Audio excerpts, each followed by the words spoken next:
Voilà. En sachant que maintenant on parle en général. Ça très bien coupé. Voilà, la gauche, appuie. Ah oui, ça doit couper. Alors.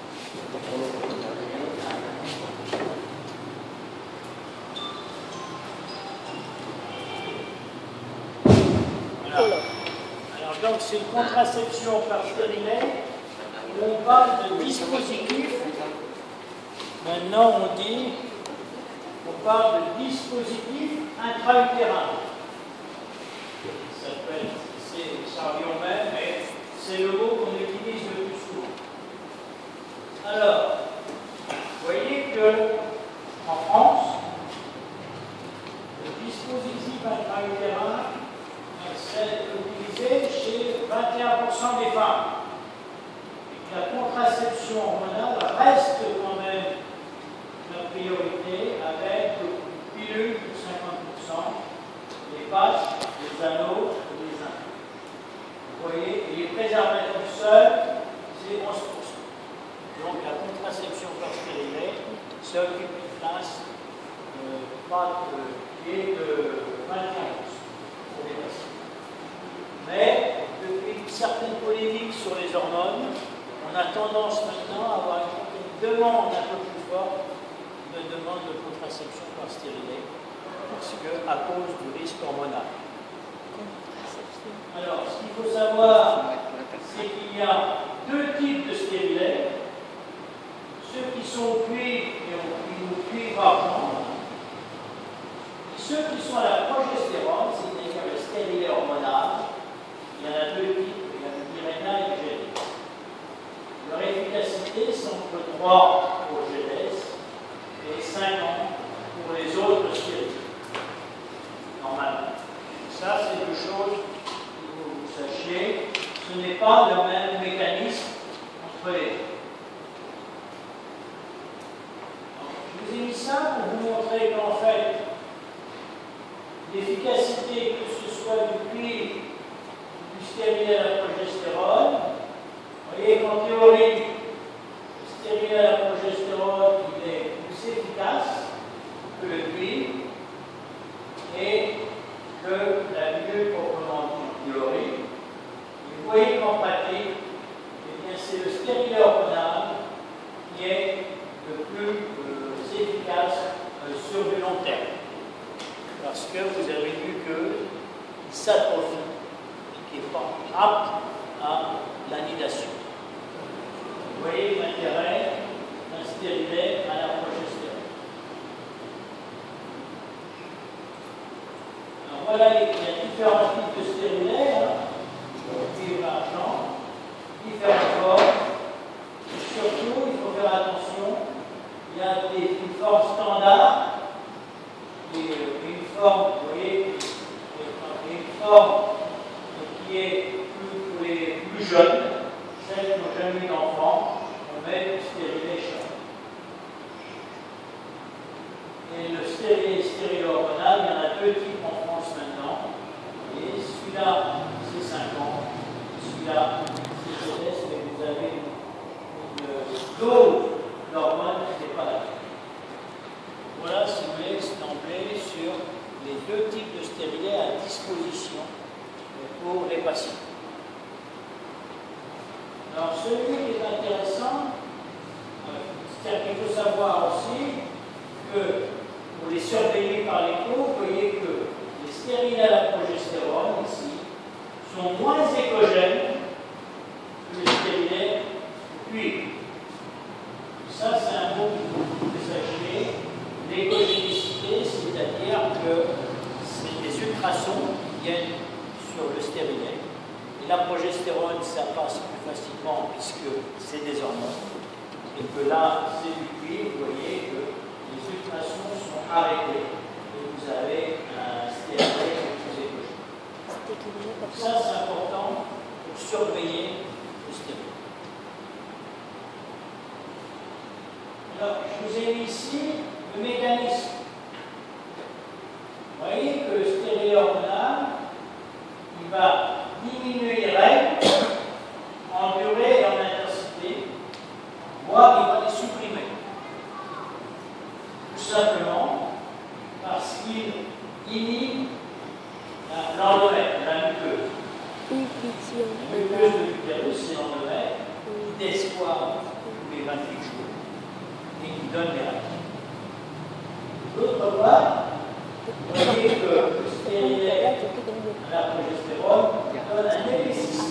coagule la glaire cervicale, empêchant les spermatozoïdes de monter.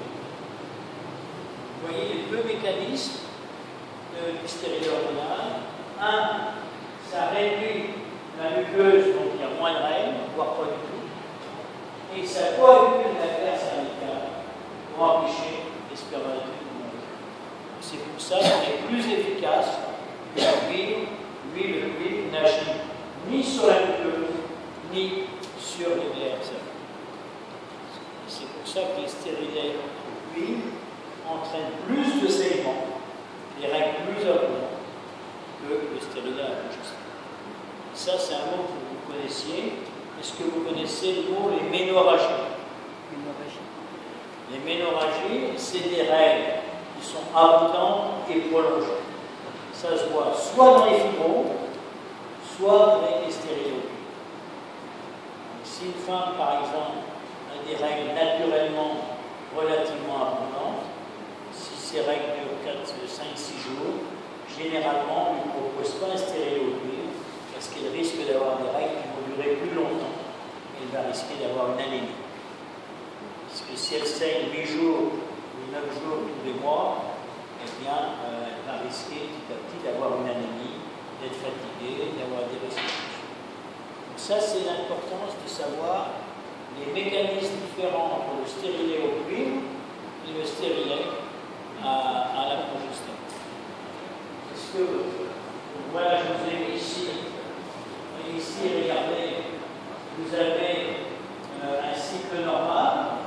Vous voyez au début, la muqueuse se prépare. En deuxième partie ici, vous avez une muqueuse qui est bien développée. Et là, il y a les règles. Vous voyez quelques stérilets. Il y a le développement de la muqueuse se prépare beaucoup. Et donc, les règles sont moins abondantes.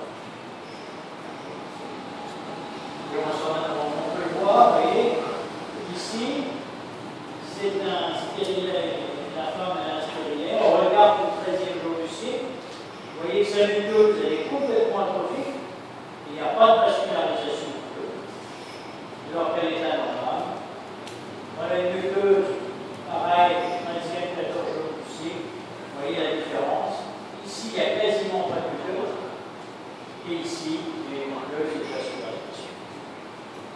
Donc voilà ce qu'il faut comprendre sur les stérilets. Petit, un cuivre, un à la progestérone, et un mécanisme complètement différent du stérilet à la progestérone. Est-ce que vous comprenez? Est-ce qu'il y a des questions là, sur le début de la progestérone, sur ce mécanisme-là? Pas de questions? Vous avez bien compris pourquoi on utilise soit l'un soit l'autre? C'est trop compliqué pour vous? Est-ce que c'est, comment elle s'appelle? C'est qui m'a dit de vous parler de la contraception par stérilet. Donc, moi je vous en parle, mais si c'est trop compliqué. Est-ce que vous comprenez bien tout ce qu'on dit sur tout ça? Ou ça va trop vite? Non. Vous comprenez bien? Oui, bon. Et tu n'as pas de questions? Tu ne poses pas de questions? Tout à l'heure, il y avait une question. Pourquoi tu voulais me poser une question sur le stérilet tout à l'heure? Oui. Non. Vas-y. Dis-moi. Dis-nous là.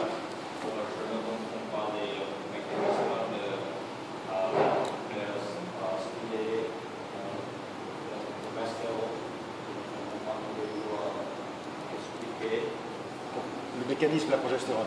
Le mécanisme de la progestérone, je l'ai montré ici. Normalement, au cours d'un cycle menstruel, tu as une première partie de cycle où ta muqueuse commence à se développer. Et en deuxième partie, la muqueuse se développe encore plus sous l'action des hormones, avec le développement des glandes endométriales, de l'endomètre.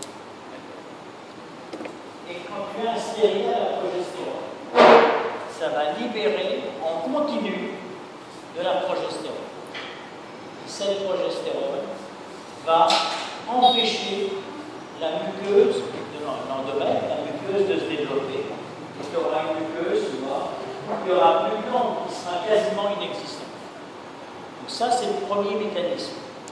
Ça réduit l'épaisseur de la muqueuse, et comme la muqueuse, c'est ce qui se produit au moment des règles, c'est l'expulsion de la muqueuse sous l'action de la chute hormonale, eh bien, si tu n'as pas beaucoup de muqueuse, tu n'auras pas beaucoup, voire même pas de règles. Le deuxième mécanisme, c'est que ça agit aussi comme il y a du progestérone en continu, donc il y a moins d'œstrogène. Comme il y a moins d'œstrogène, donc il y a moins de glaire cervicale. Et la glaire cervicale, c'est ce qui permet, en préovulatoire, c'est la glaire qui se sécrétée par les glandes de l'endothèle et qui facilite le passage des spermatozoïdes. Si tu as une aménorrhée, une anovulation sans glaire, eh bien la chance d'avoir un passage de spermatozoïdes est extrêmement faible. Et donc tu as une infertilité par absence de glaire. Voilà le mécanisme, les deux mécanismes, si vous voulez, les deux actions de la progestérone.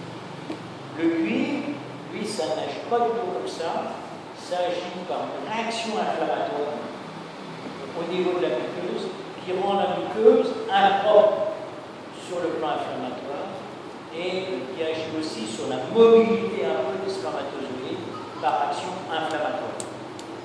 Et donc c'est pour ça que le stérilet et la muqueuse, le stérilet, le cuivre, il y a une muqueuse qui est plus épaisse, et puis il y a des fois des risques infectieux un petit peu plus importants avec le stérilet. Ce n'est pas le même mécanisme. Ça permet. Alors, les gens, parfois, quand il peut avoir un passage, mais très peu, d'hormones dans la circulation générale. Et ça peut donner éventuellement un petit peu de mal au crâne de temps en temps, et un petit peu de prise de poids, mais presque pas. Donc, voilà le mécanisme de la progestérone. Parce que c'est une libération en continu de progestérone, et ça compense, eh bien, ça inhibe la sécrétion d'œstrogène. Voilà le mécanisme. On le voit bien, tu vois, sur la muqueuse. Michel. Et tu vois bien aussi, regarde là, il n'y a quasiment pas de vascularisation. Et là, tu as une muqueuse épaisse et tu as une vascularisation. Tu voulais demander quelque chose? Monsieur, je ne sais pas exactement le mécanisme, deuxième mécanisme. Oui. Pour la glaire. Bien. Oui. C'est ça. Comme tu es en sécrétion permanente de progestérone, de progestatif.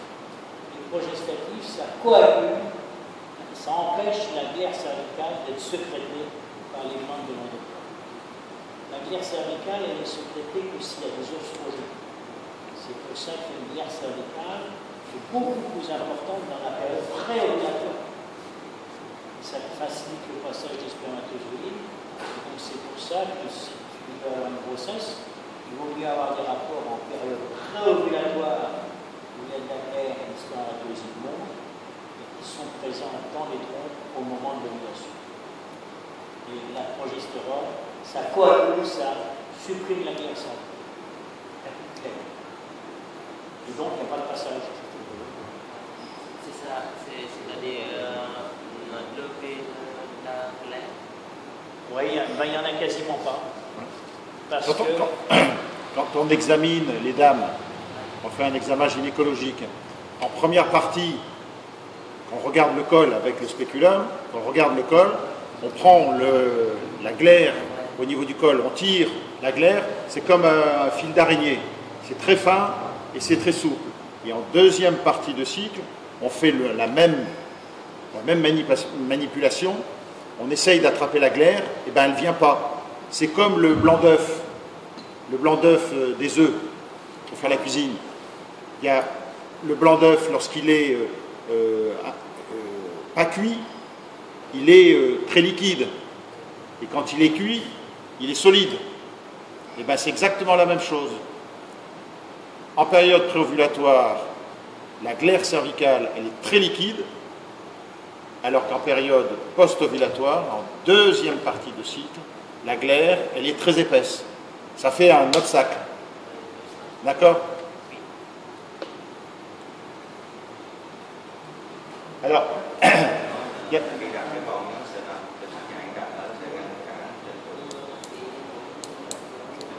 alors tu voulais poser tout à l'heure une question sur le stérilet, pourquoi en France on utilisait plus le stérilet ou la contraception hormonale. Repose la question. Tu m'en as parlé tout à l'heure là. Vas-y, redis-moi. Anh đặt lại câu hỏi đi. Oui, non.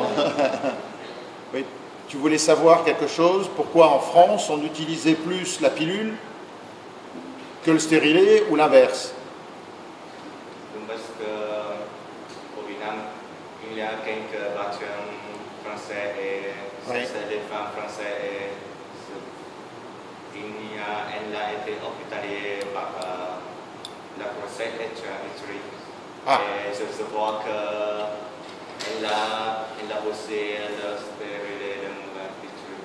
Et c'est toujours posé vos questions, c'est pourquoi les jeunes français préfèrent le stérilet. Et c'est aussi demandé quelques mes amis en français et en Amérique. Les jeunes français préfèrent ça, mais c'est différent en Vietnam. En Vietnam, vous utilisez plus la pilule que le stérilet? Oui, les jeunes femmes vietnamiennes, les jeunes femmes vietnamiennes préfèrent la pilule. D'accord. Mais les femmes aussi en France? Ouais. Les femmes en France aussi? Les femmes libyennes, c'est... Voilà, en général. La stérilet, c'est plus populaire. Non, c'est parce qu'il y a eu une polémique. Il y a eu une polémique en 2013. En 2013, on a dit que les pilules, ça faisait grossir, ça donnait des embolies pulmonaires, ça donnait des phlébite, et que c'était pas bon. Donc il y a eu une polémique. Sauf que, notamment pour les pilules de type de troisième génération, avec un progestatif qui était relativement anti-androgène. Sauf que on a regardé un peu, on a regardé pourquoi ça se passait, et on s'est posé la question, est-ce que, effectivement, dans les études, il y avait des embolies pulmonaires et des phlébites. Sauf qu'on s'est aperçu que ces femmes-là n'auraient dû jamais avoir la pilule, parce qu'elles avaient une contre-indication à la pilule. On a donné trop facilement des pilules, les laboratoires ont poussé un petit peu à la roue en disant que c'était des bonnes pilules. On a donné trop de pilules à des femmes qui n'auraient jamais dû en avoir parce qu'elles avaient une contre-indication à ce sujet. Et c'est pour ça qu'effectivement, il y a eu moins de femmes qui ont eu des pilules, qui voulaient des pilules, et qui ont pris plutôt un stérilet, même plutôt au cuivre, parce qu'il n'y avait pas d'hormones. Sauf que le stérilet au cuivre, ça donne plus de règles, et puis ça donne donc, voilà, si tu veux, c'est ça la polémique. C'est pas le fait que c'est tout simplement parce qu'il y a des gens qui ont dit que c'était pas bon, mais parce que c'était pas donné correctement. Classiquement, en France, on donnait plus facilement la pilule pour les jeunes filles et le stérilet, on le donnait pour les dames qui ont déjà eu des enfants. Ça, c'est le cadre qu'on a tous appris, lui comme moi. C'était la jeune fille qui vient nous voir à 15 ans et qui a besoin d'une contraception, on ne se posait pas de questions, c'était la pilule. Voilà. Et puis, bon, il y a eu cette polémique avec les hormones. On a un peu mieux regardé les patientes. Effectivement, on a eu tendance à minimiser, à diminuer les risques induits par la pilule, mais quel que soit le type de pilule, qu'elle soit de la première génération, deuxième génération, de la troisième génération, elles ont toutes un potentiel de risque de voir apparaître des maladies thromboemboliques. La phlébite, les embolies pulmonaires, il y en a qui ont fait des infarctus. Donc, toutes avec un risque relatif qui va passer, alors les chiffres ne sont peut-être pas exacts, mais on va passer d'un risque relatif de 1,2 à 1,3 ou 1,4 en fonction du type de génération d'hormones qui est à l'intérieur des pilules. Donc c'est ridicule.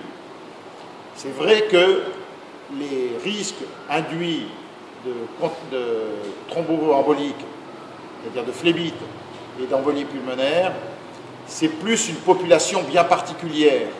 C'est des femmes qui ont des antécédents familiaux, c'est des femmes qui sont en surpoids, qui ont une maladie autre, un diabète, du cholestérol, et à l'époque, on l'a moins fait, mais à l'époque, je me souviens, quand on prescrivait la pilule, on faisait faire une prise de sang tous les ans aux dames pour vérifier leur glycémie, leur cholestérol. Alors il y a différents types de cholestérol, et c'est ce qu'on faisait tous les ans. Puis on a abandonné. Alors est-ce qu'on aurait dû continuer? Je ne sais pas.